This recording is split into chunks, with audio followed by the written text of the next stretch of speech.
Hello friends, welcome to my channel. तो friends, आज हम कुछ विंटर फ्लावरिंग प्लांट की कटिंग को लगाएंगे। हालांकि विंटर में फूल देने वाले और भी बहुत सारे ऐसे पौधे होते हैं, लेकिन जिन पौधों की आज कटिंग हम लगाएंगे ये पौधे परमानेंट होते हैं, यानी कि इनके जो मदर प्लांट होते हैं उनकी कटिंग को हमें लगाना पड़ता है, तभी हमें विंटर में इनसे फ्लावरिंग मिलेगी। तो देखिए, लिस्ट में पहला पौधा जो हमारा आता है ये है क्रिसैंथेमम या फिर गुलदाउदी भी इसको बोलते हैं।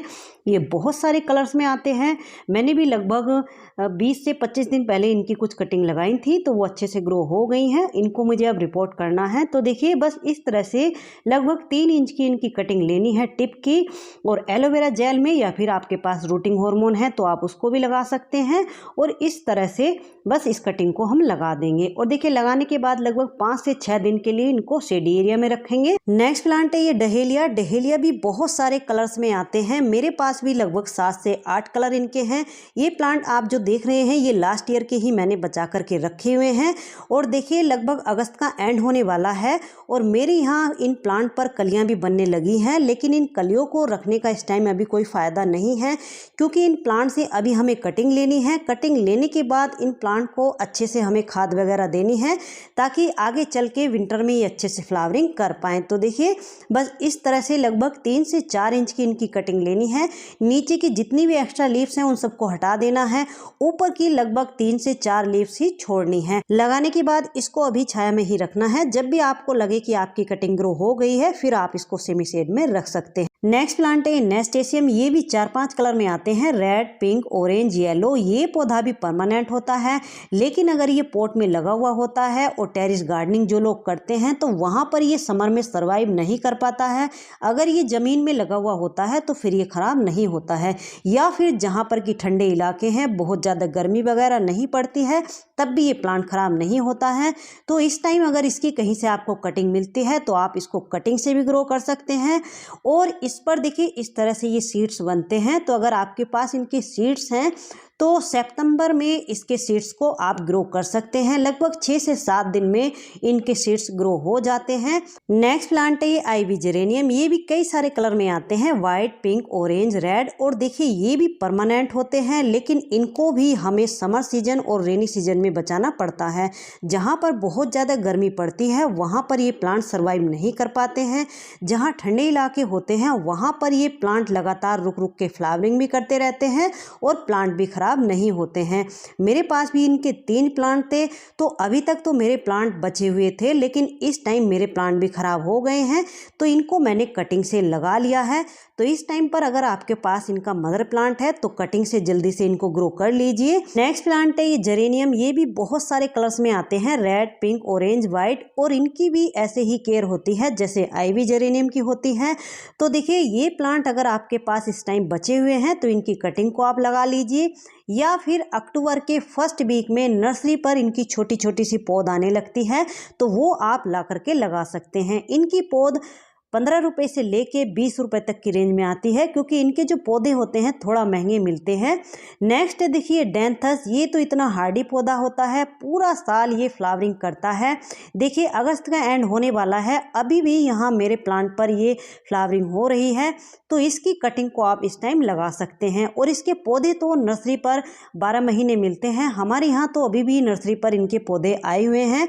तो देखिए, इस तरह से 2-3 इंच की इसकी कटिंग लेनी है और एक्स्ट्रा लीव्स हटा देनी है, और इस तरह से इसकी कटिंग को लगा देना है।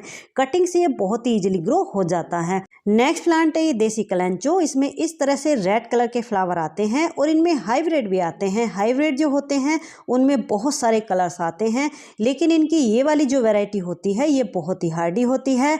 लगभग दिसंबर से लेके अप्रैल मई तक लगातार फ्लावरिंग इनमें होती रहती है। और देखिए, इसकी जो कटिंग है 1 से 2 इंच की कटिंग भी इसकी ग्रो हो जाती है, और ये सिंगल लीफ से भी ग्रो हो जाते हैं। जो हाइब्रिड आते हैं वो भी कटिंग से इजीली ग्रो हो जाते हैं, तो आप इनको इस टाइम कटिंग से ग्रो कर लीजिए। नेक्स्ट देखिए, फिर से कलेंचो की ही वैरायटी है, ये वेरीगेटेड कलेंचो है। इनकी जो लीव्स होती हैं वो वेरीगेटेड होती हैं, इनमें भी फूल आते हैं। लगभग दिसंबर से इनमें फूल आना स्टार्ट हो जाते हैं, और देखिए, ये भी कटिंग से इजीली ग्रो हो जाते हैं। नेक्स्ट प्लांट है ये मैरीगोल्ड। ये हाइब्रिड मैरीगोल्ड हैं, तो इनकी कटिंग तो इस टाइम आपको नहीं मिलेगी, लेकिन अगर आप इनको सीड से ग्रो करना चाहते हैं तो सितंबर के फर्स्ट वीक में इनके सीड्स को ग्रो कर लीजिए। लगभग 6 से 7 दिन में इनके सीड्स ग्रो हो जाते हैं। और देखिए ये जो देसी वाले आते हैं जो कि आपको मंदिरों वगैरह में आसानी से मिल जाएंगे, तो वहाँ से कटिंग ला करके इनकी कटिंग को ग्रो कर सकते हैं। और देखिए ये जाफरी मैरीगोल्ड है। मैरीगोल्ड की जितनी भी वैरायटी होती हैं सीड से आसानी से ग्रो हो जाती हैं और कटिंग से भी ये लग जाती हैं। अक्टूबर से इनमें फ्लावरिंग स्टार्ट हो जाती है, तो इनको आप इस टाइम ग्रो कर लीजिए। नेक्स्ट है ये कार्नेशन। ये डेंथस की फैमिली से ही बिलोंग करता है, बहुत सारे कलर्स में आता है। इसके जो फूल होते हैं जैसे मिनिएचर रोज होते हैं, कुछ इस तरह से खिलते हैं।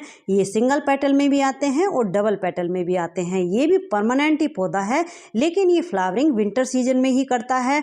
इसको हमें समर और रेनी सीजन में बचाना पड़ता है, तो इसको आप इस टाइम कटिंग से ग्रो कर लीजिए। नेक्स्ट देखिए हर सिंगार। इसकी फ्लावरिंग का टाइम भी अब आया है।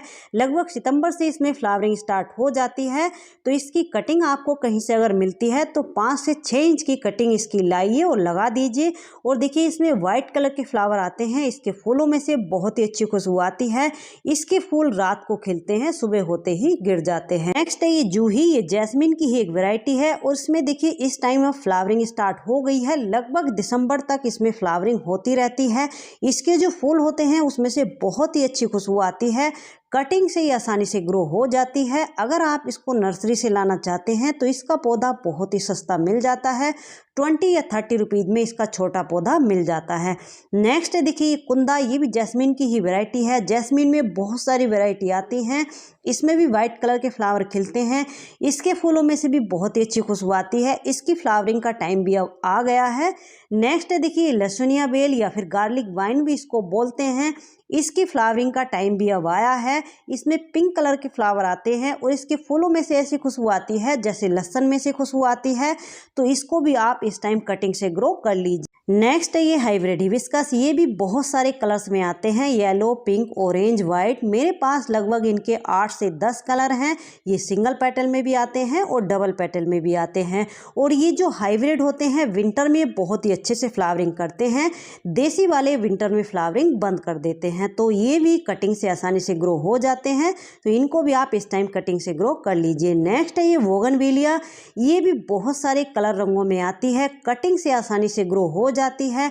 इसको आप प्लांट की तरह भी ग्रो कर सकते हैं, बेल की तरह भी ग्रो कर सकते हैं।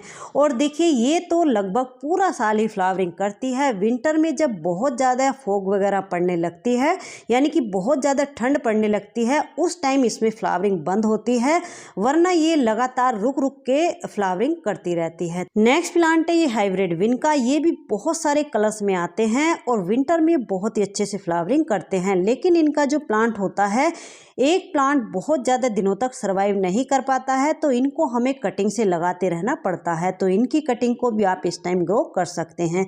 तो चलिए फ्रेंड्स, कैसी लगी आज की ये वीडियो? अच्छी लगी हो तो लाइक शेयर कमेंट कीजिए, और अगर आप मेरे चैनल पे न्यू हैं तो प्लीज़ मेरे चैनल को सब्सक्राइब भी कर लीजिए।